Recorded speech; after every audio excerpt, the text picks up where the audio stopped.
So far, we've revealed how the very first people to leave Africa had made it to Australia by 50,000 years ago. But what about the rest of the world? What was their journey?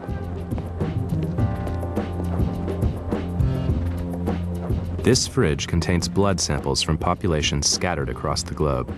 Chinese, Russian, Native American, European, Indian, they're all represented here, and they share one thing in common. It's a marker, inherited from a single man. We've discovered that this group was the second to strike out from Africa, and they took a different route, to the Middle East. The Middle East, around 45,000 years ago, the bridge between Africa and the rest of the world. Makes sense. It's an obvious land route out of Africa. But why take it? The time when our ancestors left Africa was the middle of an ice age. Now, this doesn't mean there was a lot of ice in Africa. In fact, it was just a few degrees cooler in the tropics, and it was probably much more comfortable. It's not as if they're suffering from cold. What they're suffering from is drought. What this does is to push all the animals and their predators in the Sahara out into North Africa, out into the Middle East. And from here, they were poised to launch themselves on the rest of the world. So where next? The genetic markers show that one branch from the Middle East made its way swiftly into India. This small group, traveling down into India from the north, was so successful that their numbers quickly multiplied. They soon swamped nearly all traces of the previous coastal migration.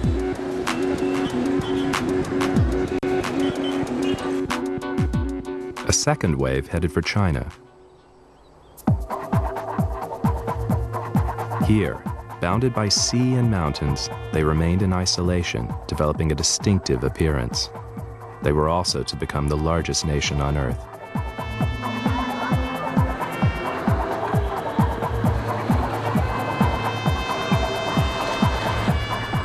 But the genetics reveal more. It appears that East Asia was settled by two waves of migration, one going to the north and one going to the south of these mountain ranges, a bit like an ancient genetic pincher movement, still visible in the blood of the people living there today. These were massive undertakings. In the virtual blink of an eye, mankind had reached as far afield as India and China. In comparison, it's only a short hop into Europe. You'd expect humans to have settled in there, too. But they hadn't. While humans were peopling Asia, in Europe, they were nowhere to be seen.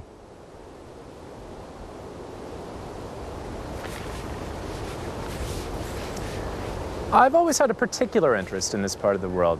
The story gets a little more personal here, because although I'm American, my ancestors originally came from Northern Europe.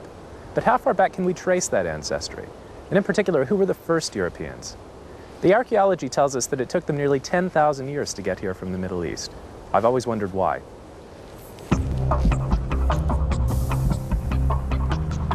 It turns out the answer lies underground. This is Pech Merle, an enormous system of subterranean caves and tunnels in southern France, and home to a breathtaking array of priceless artwork. The artists were my own ancient ancestors, the first Europeans, also known as the Cro-Magnon people. Could these paintings be clues to their journey here? If anyone can help me work this out, it's archaeologist Michel Lorblanchet. He's made a lifelong study of these prehistoric painters. He explained that these ancient Europeans were the first cavemen with an artistic side. This is the first time that man draw in caves with beautiful animal drawings. This is the first time. Why do you think it begins at that time? Why? Big question. I believe that at this time, Cro-Magnon was arriving.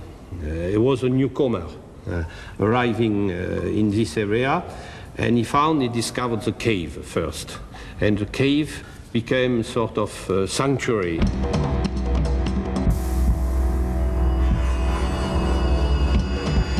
But if Europeans were newcomers, where had they come from? The paintings were like postcards from an ancient world of a journey. Michel explained that these picture postcards described a journey all right, a journey through the Ice Age. Mammoths, bison, wild horses, ibex all roamed the frozen earth. But the Middle East wasn't frozen. Where had they been? Wherever they'd come from, they'd toughened up along the way. But I really couldn't believe what he showed me next. What's that? Bear scratches. No, the bear were spending the winter in the cave, hibernating. You see, they had big claws. Bears lived in here. These people must have been fearless. It was dangerous, yes, to visit the cave from time to time. I think these people were just so incredibly inventive in the same way that we are today, that they could manufacture what it took, make up houses, clothing, and things of this sort very quickly. Very quickly, it means in a geologic eye blink. Just as well, life must have been pretty brutal. I've seen the drawing on the ceiling. The man who traced those figures, what would his life have been like? He was a hunter. He was a Actually, the term premeditated killer comes to mind. This guy had the strength, speed, and wit to hunt the giant mammoths in his paintings. Michel shows me how huge this guy would have to be to reach the ceiling. You see the back of the mammoth here, the head, the trunk, the front leg here, the belly, but the hind quarter are missing because they are too far from the rock. So he was perched on that rock and stretching. Yes. It's quite a distance. That's true. In fact, this man was a very tall man. He was more than 6 feet high, 6 feet tall. That's taller than the average French man today. Why? Richard Klein. Cro-Magnons arrived there with African body proportions, really adapted to much warmer conditions.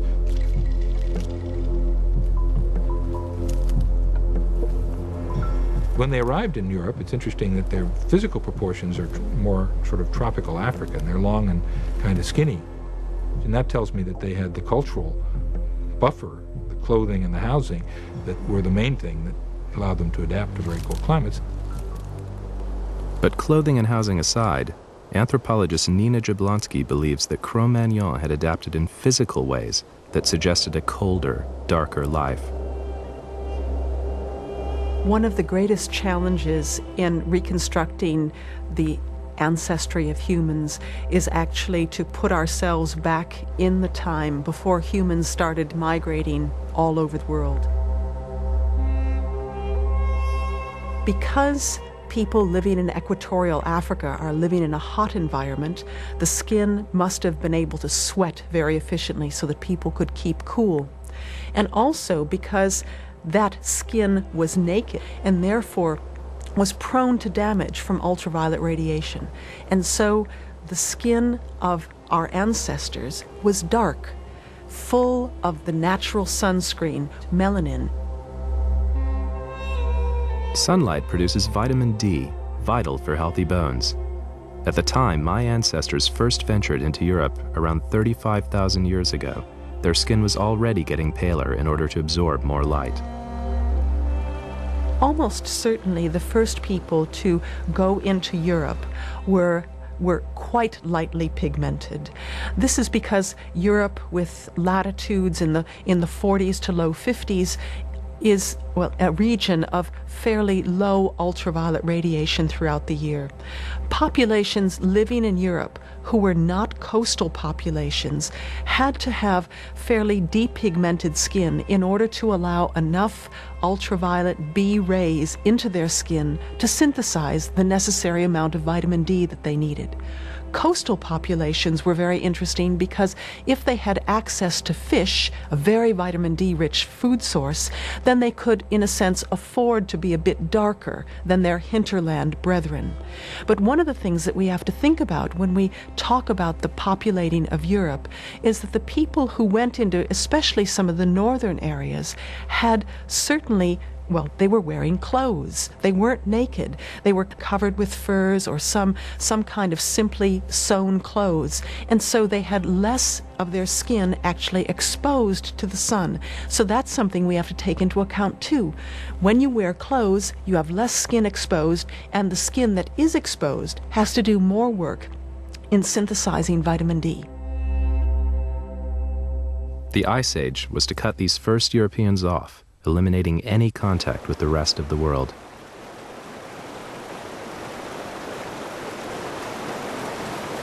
In isolation, they developed distinctive traits. Their hair color changed, the shape of their noses changed, even their height. Today, people with European ancestors, like me and these French bull players, look pretty different from our distant relatives.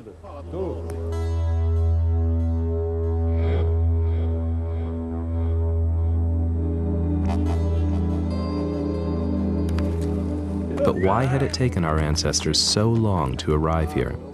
Whatever kind of journey they made, it's clear that they developed a whole new range of life skills along the way.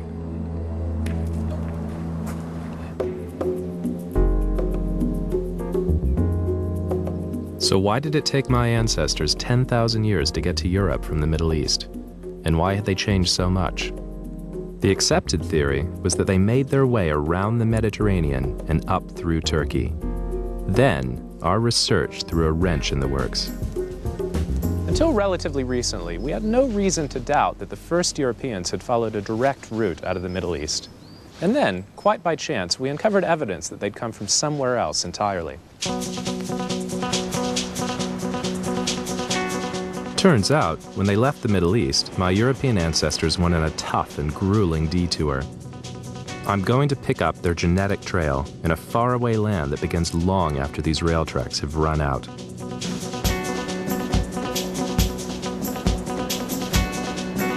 As the sampling of the world's populations mounted, I tackled one of the greatest genetic blind spots of the world. Since childhood, I've been fascinated by characters from along the Silk Road. Traders and travelers like Marco Polo, and conquerors like Genghis Khan. I traveled to the ex-Soviet republics of Central Asia, little-known parts of the world, to sample the blood of their descendants.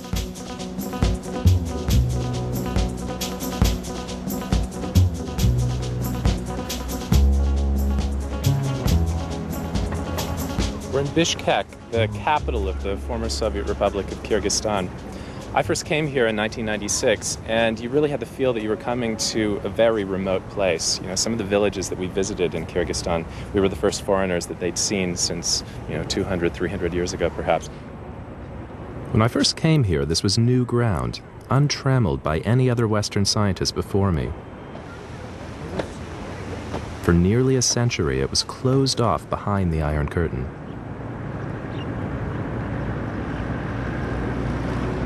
Even today, it's one of the most remote parts of the world.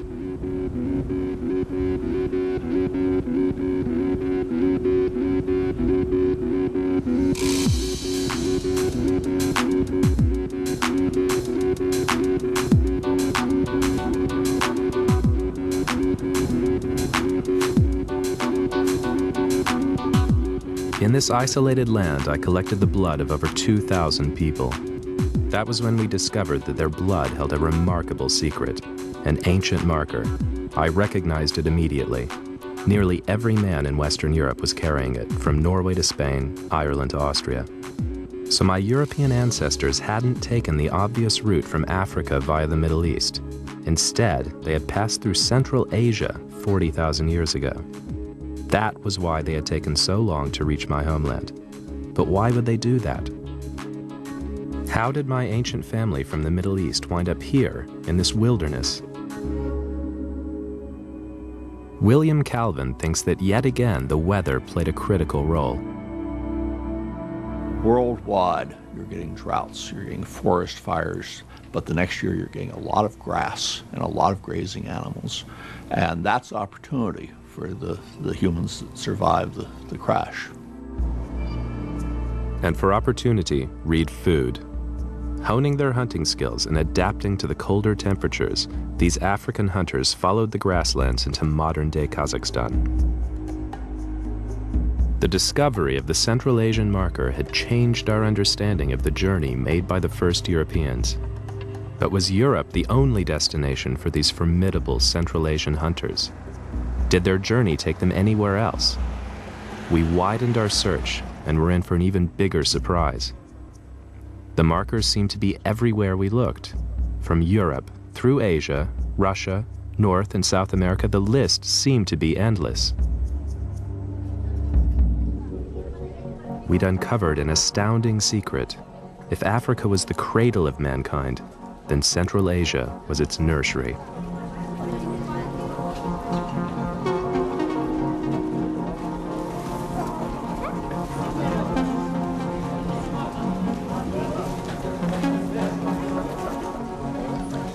A bizarre sea of faces.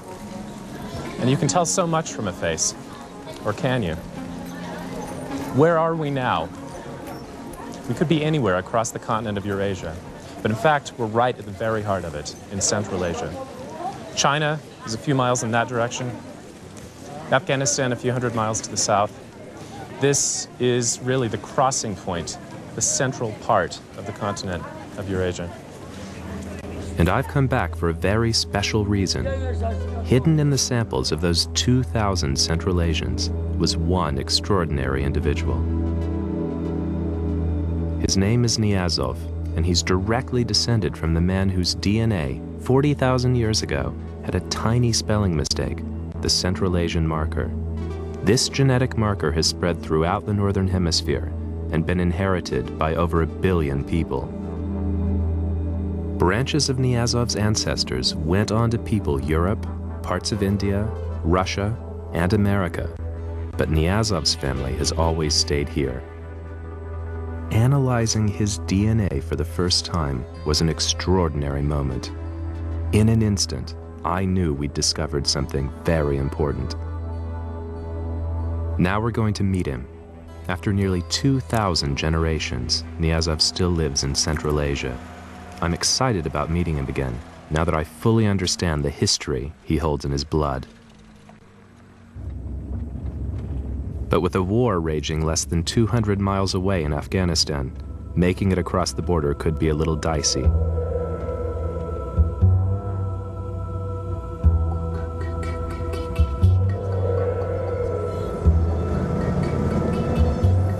About half a mile from the border post now. Hoping that we'll be able to get through all right. It's a bit touch and go. We've heard that Kazakhstan has locked down its borders because of the situation in Afghanistan. Possible refugees, possible Islamic militants. Everything's a bit touchy right now. About 500 meters from the post now. We also know that you're not supposed to film or take pictures at these border posts, so hopefully they won't notice us doing that.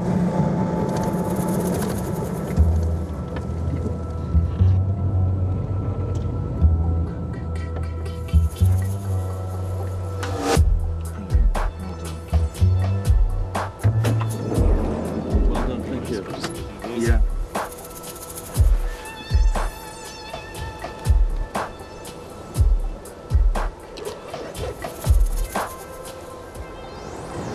Logging down all the passport numbers. It's a very interesting mine.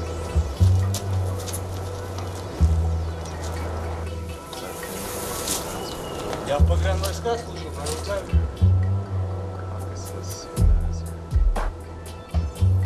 They might not even let me through, and I may not get to see the man whose blood has unlocked the secrets of the greatest journey ever. Yeah, he's eyeballed me. How am I going to get out of this one?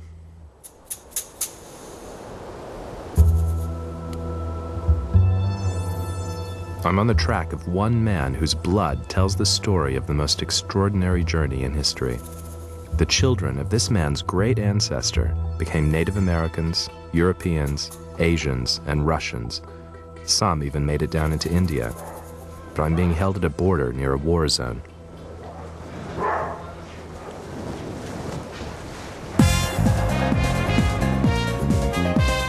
After 4 hours of bargaining, we were allowed into Kazakhstan. We're on our way. We left eastern Kyrgyzstan at about 9 o'clock this morning, and it's 9 o'clock at night now. But very, very excited. We're about to go in and meet somebody who plays a critical role in our understanding of the genetic history of Eurasia. He gives us a direct line back to the ancestors of most Europeans, Native Americans, and a lot of Indians. So let's go see him. Заходите. Niazov? Да. Здравствуйте. Очень приятно. С вами тоже очень приятно. Should take the shoes off. Пожалуйста, давайте, проходите. This is an extraordinary moment. You can make discoveries in a lab, but to put a face to a genetic marker as ancient as this, well, for me, it's truly amazing. Пожалуйста, Это красиво.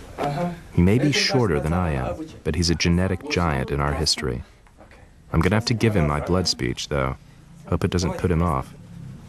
What if I told you that your blood takes us back in history 40,000 years? Your lineage takes us back to the very first Central Asians, before Uyghurs, before Pamiris, before Tajiks, the very first people who lived here. Только Do you know what DNA is? Вы знаете ДНК? ДНК, я знаю, да, конечно. He have heard. So it's the blueprint. That it's your instruction book. It's how to make То есть это another version ДНК of you. дает вашу детям. Now, the thing that we've been studying is known as the Y chromosome. And this is a small piece of DNA that doesn't really do very much except to make you male. So your Y chromosome you got from your father. Чтоб чистый. То есть вы Чистый. Да. Вот мой отец. Pure. This is a picture of his father. Вот отец. Вот который В центре, да? середине. А это дедушка. And a grandfather. Дедушка. That's great. Father and grandfather. That's fantastic. So that is a lineage, okay? Your Y chromosome came from him to him to you. Now, if we trace back even further, so we go from you to your father, to your grandfather, Если to мы his father, проследим, and so on and so on and so on, back through nearly 2,000 generations. If we do that, we reach a single man, one man. то есть когда мы это делаем, то есть вы, допустим, один человек, берем как человек, Who was living in southern Central Asia. который живет в центре Средней Азии, то есть Евразии, в центре континента. Мы живем, да? Да, Средняя Азия. Сердце. Сердце. Around 40,000 years ago. Now, this was a very important man because Потому что he is the ancestor of Europeans, Native Americans, and many, many Indians. So I can tell you with absolute certainty я that могу вам точно вот сказать, с полной уверенностью. your Y chromosome and his Y chromosome and his Y chromosome, they've been here for 40,000 years. Спасибо. Thank you.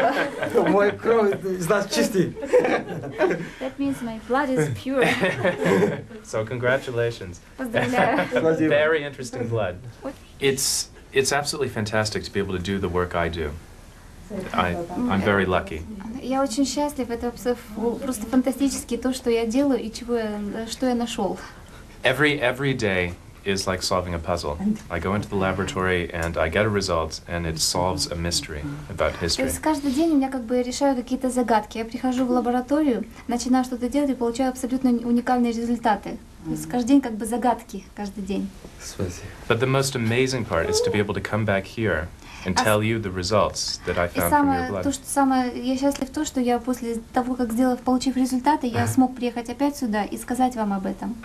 Спасибо. So I'd like to thank you for giving me both intellectual pleasure and real friendship and enjoyment. Я хотела бы It's great сказать to вам meet you. спасибо за то, что вы мне дали просто интеллектуальное удовольствие, то, что я ученый, получил такой результат, я очень рад. И пожелать вам здоровья и счастья. Спасибо. So to your very important blood, which has brought us together. И что мы стали друзьями, и что у вас очень важная кровь. Чтобы приехали чаще. Снимали штуку. Я вам благодарен, что вы издалека пришли. I'm very thankful that you came from the far. Большое спасибо. Thank you very much. Well, thank you for meeting Я with так us. боялся, что они меня делают. Turned out the poor guy thought a doctor was coming to tell him he had cancer. No wonder he looks relieved. From America, all neighbors were very surprised.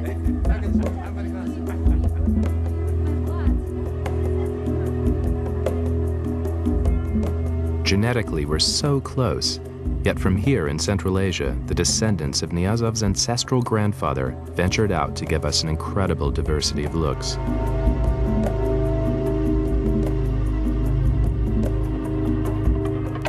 One group traveled west along the plains of Asia to become the first Europeans. But one branch of Niazov's family reached the Americas. Their children are the Native Americans, from the Inuit to the Incas. To get there, they had to embark on a journey into climatic extremes beyond anything endured before. Remember the Ice Age? Well, 20,000 years ago, it was at its most extreme. And yet, our research shows that that's when they headed straight into its bitter heart. Some of them are still there. Niazov's ancient marker shows up in a nomadic tribe deep in the Russian Arctic. They're called the Chukchi, and they're survivors from the Great Migration to the Americas 15,000 years ago. The Chukchi aren't exactly easy to find. They live on the northeastern end of Russia. In order to get there, I've had to come to Moscow. It's the middle of winter, and this is the only place to get a flight that goes anywhere close. Finding this tribe isn't going to be easy, because they're nomads. I'm hoping the Chukchi can show me how those Central Asian hunters could survive a journey through the heart of an ice age. But this flight is only the start of my journey.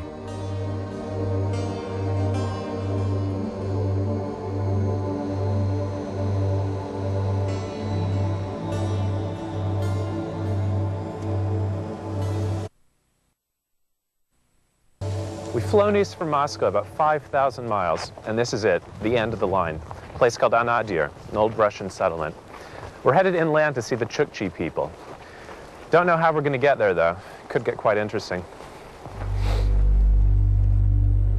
The Chukchi live a further 400 miles north, inside the Arctic Circle, where temperatures can drop to nearly 100 below. For me, the only way to get any nearer is by chopper, but I'm told the weather up there has turned to storm force, and all the aircraft are grounded. It's a wonder people can live here today. It's so cold they've got to build everything on stilts, protecting buildings from the permafrost.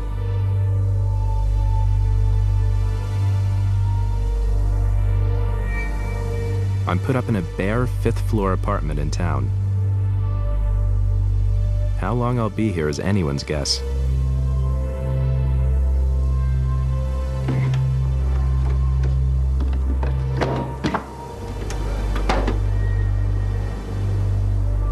The Chukchi are as close as I can get to the first Arctic travelers.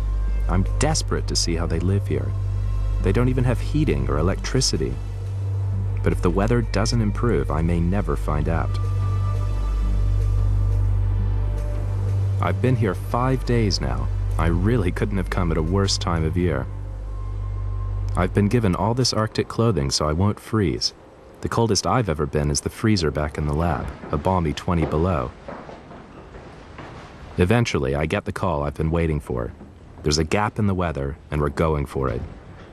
This may not be mission impossible, but it sure feels like it. I don't really know the risks involved in the next leg of the journey. Somehow I suspect I don't want to.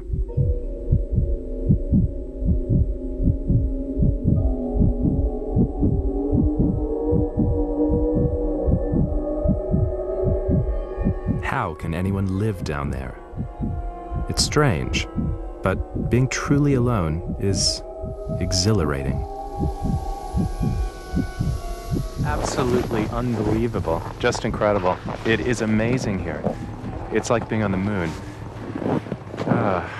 Incredible flight. One of the most beautiful things I've ever seen. Gorgeous. Really gorgeous. The next leg is a bus ride to a town called Amguema, 120 miles inside the Arctic Circle. The air is even colder, but at least they have houses. It's about 5 o'clock in the morning. Temperature is minus 25 degrees. We spent the night here in Amguema village. Now we're headed up to the tundra. It's about a 6-hour trip in one of these, an ex-Soviet tank. Gotta find out which one I'm going in first, though. Back here, the gear. We'll need that. My guide hasn't arrived yet, Excellent. so we're Love heading these. off without him. I've been told he'll meet us later, nearer the Chukchi camp. Here we go. The bus uptown. See you in the tundra.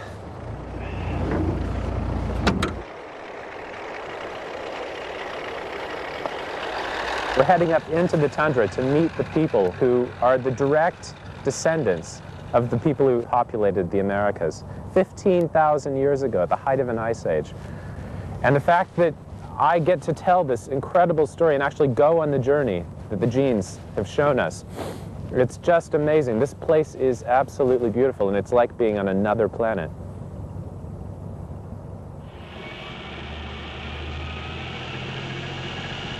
I know we can get to their general area on our own, but the Chukchi are nomads and will never find their exact location without our guide. I really hope he shows.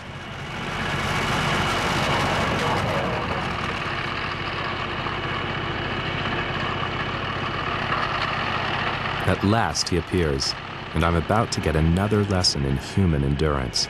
It turns out he's been walking for the last 6 days and nights to meet me.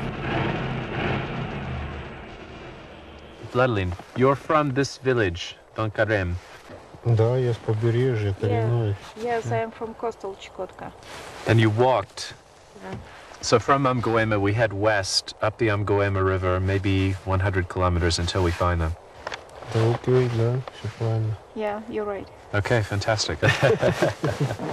I sense I'm gonna have to cut down on handshaking. I'm too fond of my fingers.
They look so pleased to see us. Or maybe it's just curiosity. I can't imagine they get many visitors. Uh-oh. I can feel another frozen handshake coming on. Time to show off a bit of my high school Russian. Меня зовут Spencer. Victor. They spend their lives in temperatures that are now paralyzing me.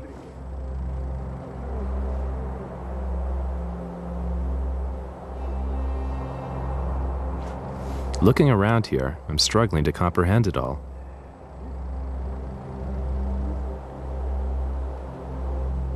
We may be brothers under the skin, but they're obviously different.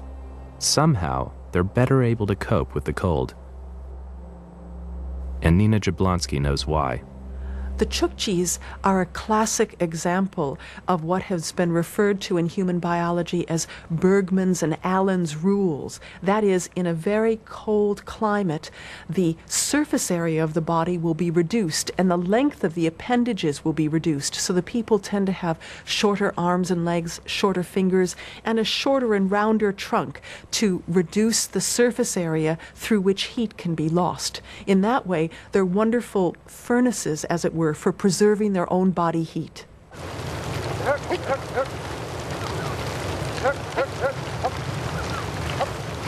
And to maintain this body heat, the Chukchi have to stay physically active. For Victor, this means hard work, all day, every day. He looks after his herd of over 1,000 reindeer. I soon learned that the Chukchi are utterly dependent on them. Their ancestors hunted them, but found that life would be easier if they tamed them. Now reindeer are the Chukchi life support system.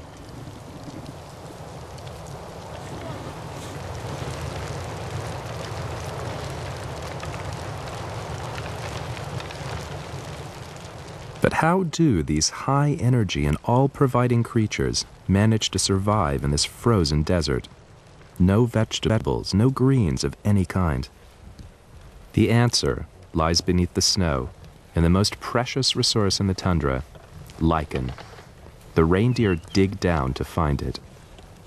This tiny plant fueled the greatest journey ever, from Central Asia to the New World. We're 200 kilometers inside the Arctic Circle, eastern Siberia, mid-November, little after 3 o'clock in the afternoon. The sun has already gone down. Temperature's about minus 40 Celsius, and it's dropping at a rate of about 1 degree every 10 minutes, so it's going to get very, very cold tonight. One of the things you don't really think about when you imagine cold on this scale is that all of the moisture, all of the liquid is tied up in this, snow and ice. It's as though liquid water did not exist, almost like a parallel universe. And that's what life was like about 40,000 years ago as we were going into the depths of the last ice age. And by 20,000 years ago, the world had hit rock bottom, as cold as it could get. Yet the Chukchi's ancestors survived. Ah, this is a Yarunga. An important lesson in Chukchi survival: eat and drink all the time. I'm starving. So, what's on the menu? This is reindeer. Excellent. Do you want? I would love some, yeah. The Chukchi diet is almost entirely based on reindeer. They use every part of the animal for sustenance. At these temperatures, nothing gets wasted. I've never eaten reindeer meat. It tastes really good, a bit like beef, but richer and higher in protein. Yeah, don't eat from knife because it's cold and your tongue can... Stick to the knife. Okay, so you eat with your fingers. Important to learn these things. After supper, I'm off to bed.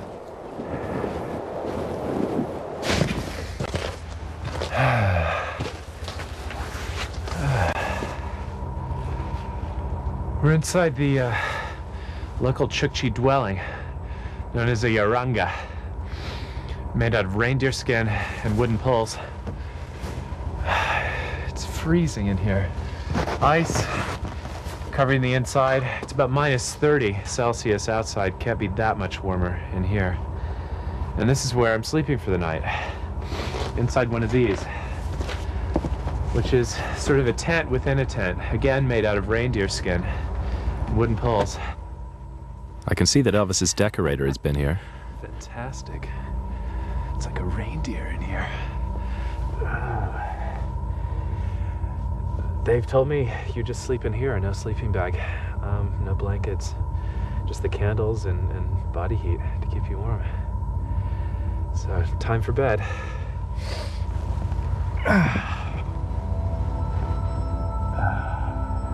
Believe it or not, as temperatures plummeted to 60 below outside, the Yarunga's inner sanctum kept me warm as toast.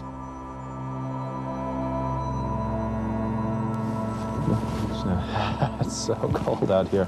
No gloves. Despite thousands of years of adaptation, the climate is so harsh that few Chukchi stay here to endure it. How many people live in your group? В нашем стойбище сейчас зимой 9 человек. 9 people in the... So the size of the group is quite small. Во всем предприятии, в оленевских бригадах у нас 6 бригад всего. И в бригадах вот такие вот по столько человек. So in Amgoyama Tundra, there are only 6 brigades like here. And is that because life is so difficult here? Да. Yes, you're right. Now why are you repairing this now? It's like a sled of some sort. You're moving. How often do you have to move? Они всегда двигаются. Always. And it's always dictated by what the reindeer need. Да. Yes, you're right. The Chukchi's ancestors had followed the reindeer eastwards. After thousands of years, they ended up here at the eastern tip of Russia. But they couldn't go any further and were forced to make this inhospitable corner of the world their home.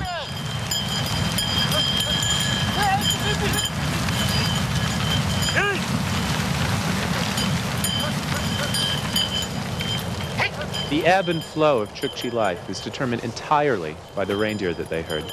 The things they eat, the clothes they wear, even the dwellings they live in, they all come from the reindeer. And this time of year, life is getting pretty difficult, so the herd needs to move on so that it can scrape subsistence out of the snow-covered ground here. What we're seeing right now is the village packing up to move on after the herd. Herding the reindeer together and pulling a few of them off so that they can drag the sledges with the tents.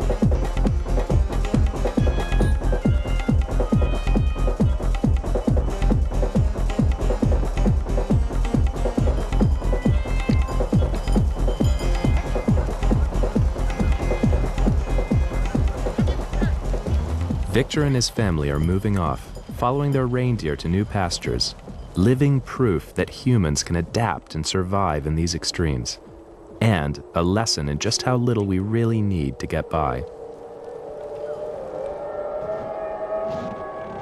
But there's more. My genetic trail tells me that around 15,000 years ago, a tiny group of these Chukchi's ancestors survived to make an impossible leap into the New World.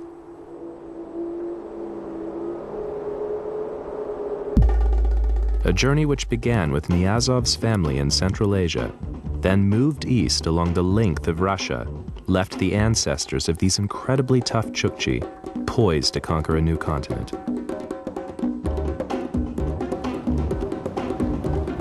But there was a seemingly impassable barrier to their route. The frozen reaches of the Bering Sea separate Russia from the Americas. We're here at the Bering Strait, and it is unbelievably cold here. Clogged with ice for about 6 months of the year. Not even an icebreaker can get through. And yet we know that the ancestors of the Native Americans made it through here about 15,000 years ago at the height of the last ice age. How could they have made a trip like that?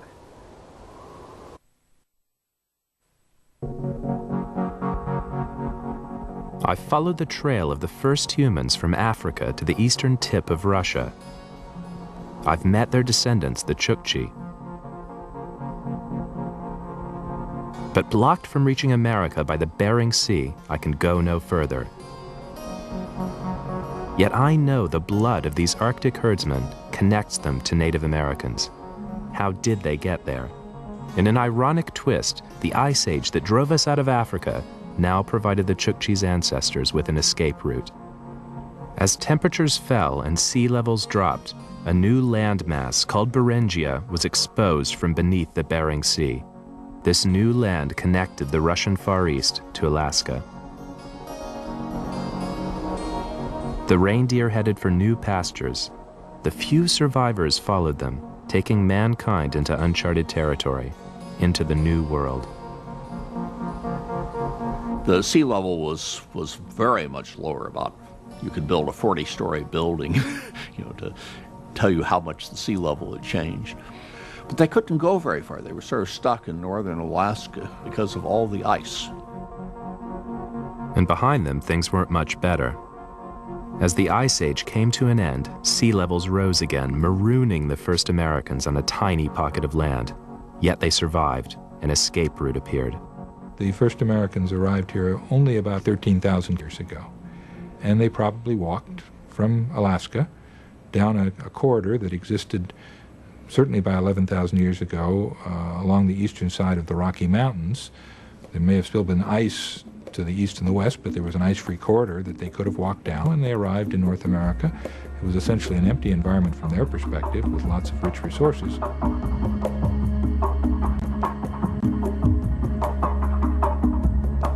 A journey that had begun in Africa, divided in Central Asia, had now reached the last continent. For thousands of years, they had endured the most extreme conditions on Earth, and now this branch of mankind had found a new home. Our ancestors were pretty tough people. They'd survived drought, famine, and an ice age in order to get this far. Yet our genetic results tell us that the first group to make it through to the Americas had been whittled down to as few as 10 or 20 individuals. Today, their descendants are carrying, written in their DNA, evidence of those hardships thousands of years ago. But when they did get through, what was their reward? A land of plenty. They'd never had it so good.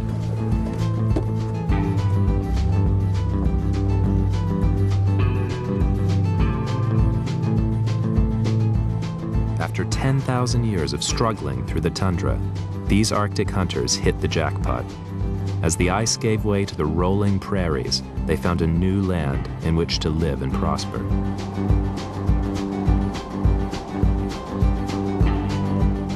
Their numbers swelled, and in only 800 years they had peopled both North and South America. I'm off to meet an ancient tribe who traced their family line back to Siberia, to the ancestors of the Chukchi who made that first migration into the Americas. They're the Navajo, and they live here in Canyon de Chelly, Arizona. The Navajo Indians have been living in North America ever since their Chukchi ancestors first arrived. Canyon de Chelly is one of their most sacred sites. I wanted to tell them about the genetic trail that had led me to them. But I soon learned they had migration stories of their own. Fleming and Letty, thanks a lot for inviting me up here to your place. You're welcome. Enjoy having you. It's gorgeous here. We're glad to share the information about our place here. Can you tell me a little bit about the place, how long you've lived here? This is the junction of Canyon de Chelly. We got this piece of land from my great-grandfather. This is our hogan. We have a story of where we came from, and our story, our origin, is a very sacred stories, and it's passed on through generations, and that's your life and your way of where you came from. And I'm sure that these two has some other information too. Phil Bluehouse explained. Well, adding to what Letty has to say, there is a creation and journey narrative that we go back to, and this narrative is quite sacred. It talks about the event of creation. We call that Hajine in Navajo, or at the time of beginning. Do you have any stories about where the ancestors, the ancestors of everyone may have come from? It depends on how you, there are discussions about migrations. I mean, when we migrate from our mother onto the Earth's surface, that is a migration narrative. I mean, we come from one being to another. That's a migration.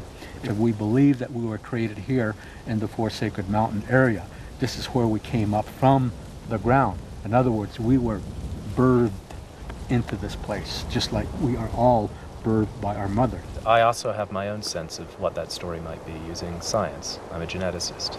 And everybody around the world is very closely related to each other. We're all part of one big family. In fact, we're all related to people who lived in Africa as recently as 50,000 years ago. That's only about 2,000 generations. So you have distant relatives living all over the world who are essentially African. And you yourselves are essentially African. So am I. Can I show you some pictures of some of the people we've met? Yep. These are people known as the San Bushmen who live in southern Africa. And they are some of the oldest people on the planet. Africa. Are these the very people that recently. have that The clicking sound? Exactly. Yeah. Okay, exactly. Fascinating people. Now, the evidence is that the first people who left Africa followed a coastal migration route along the south coast of Asia, and they ended up in Australia. The Australian Aborigines. We visited them. So you're basing this on the genetic trail? Exactly.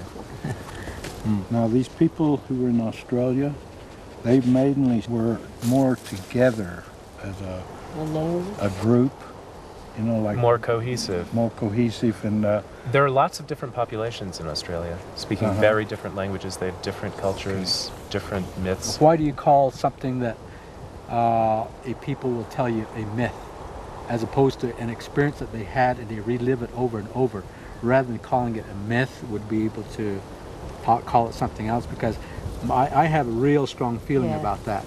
That, you know, if you call something a myth, it's a substandard event that does not That's a have good any point. relevance, because they are real as we understand them. They're not myths. And Absolutely. That's a very good point. And my bias as a scientist is that I like to see evidence for things. Yeah. Okay. So that was the first migration out of Africa, according to the genetic results that we got. Now the next one followed a slightly different route, one that went inland. I'm getting pretty good at this. Of course, it helps that I brought the family album along. And this man is a direct descendant of a person who lived in Central Asia about 35 to 40,000 years ago. Wow. And his ancestor is also the ancestor of most Europeans and Native Americans. Wow. He's a man called Niazov, who lives in Kazakhstan.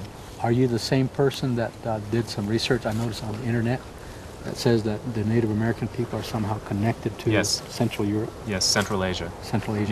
Yeah, that was a paper that we published last year. Okay.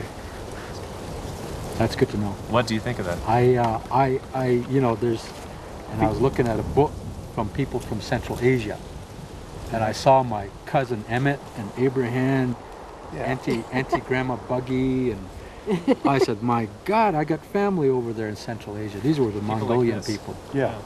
Central Asians. Yep. Oh, yeah. That's it right there. In the eye, he looks like Oriental, and then he's got Negro features to some extent, and also Caucasian, kind of all mixed together. So that's interesting, very interesting. These are the Chukchi people, and they're your distant cousins. They're still living in northeastern Siberia. I visited them recently. Oh, they're the ones that have with the reindeer. With the reindeer. Reindeer. I've seen them on TV. Their home is... They're Yeah, the home looks like a teepee. And the results show that they are your ancestors. They ultimately made that trip across the Bering Strait into the Americas. Wow. About how tall were these guys here? About 5'8", 5'6", 5'8". Yeah, About not tallest? too tall. Yeah. And by looking at the genetic data, we can estimate that as few as 10 or possibly 20 people were in that first group, the first wave of migration into the Americas. Yeah. My story about the journey of man came as no surprise to these Navajo. The idea of migration had been central to their own creation story since the beginning of time. The point is that somehow we're finally acknowledging one another from the scientific realm and from the traditional realm, saying that, yeah, the puzzle is starting to fit together. And we complement each other. And we're all complementing each other. Our research tells me that the last stage in the greatest journey ever made could have been completed by only 2 or 3 men and a group of as few as 10 people. Just 10 extraordinary people.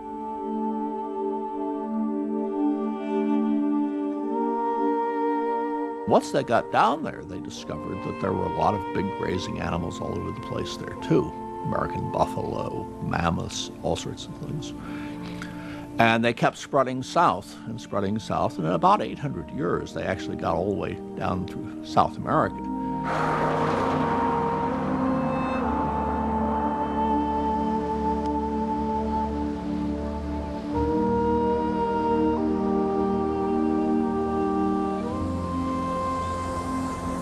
It took our ancestors, those first humans, around 35,000 years to make the perilous journey from Africa to the New World. Today, nearly 500 generations later, their descendants can make the trip in less than a day, from anywhere in the world. And every year, for about 5 days, nearly 1 million people do precisely that. They come here to Rio de Janeiro for one of the most exuberant celebrations of life anywhere in the globe. That's why I've chosen to end my journey here.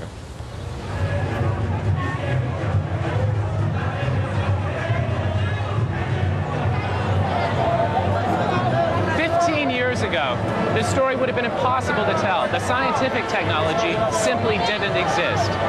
But in this era of globalization, isolated populations are being absorbed at an ever-increasing rate. It's possible that by the end of the century, the genetic signposts of our journey will have been dispersed around the globe. When this happens, the story will once again become hidden. My colleagues and I have been very lucky to be able to tell this story, to decipher the genetic clues during this brief window in history.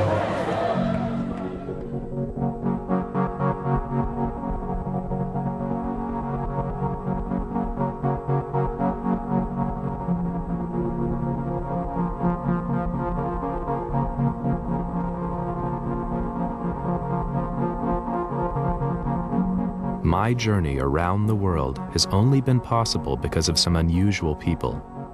The Navajo Indians from Canyon de Chelly,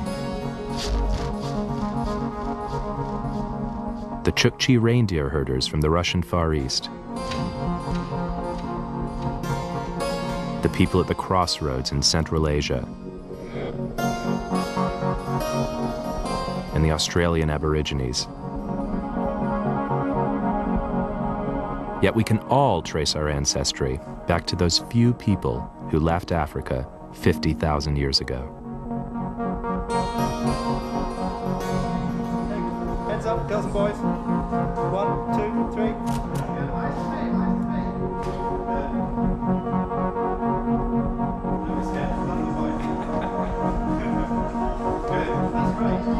Into your left a little bit.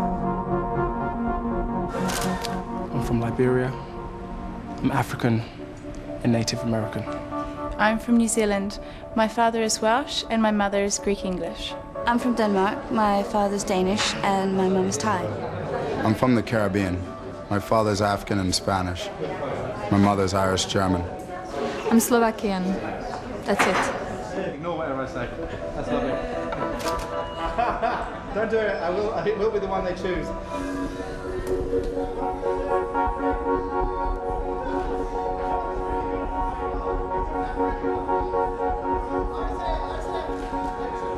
So, I've reached the end of my journey. And what have I learned? Well, a lot. I've been humbled by the courage and resilience shown by our ancestors. And I've witnessed firsthand the powerful combination of intelligence and the human spirit. And reassuringly, I've proven to myself that all those years in the lab weren't wasted. The story carried in our blood really is true.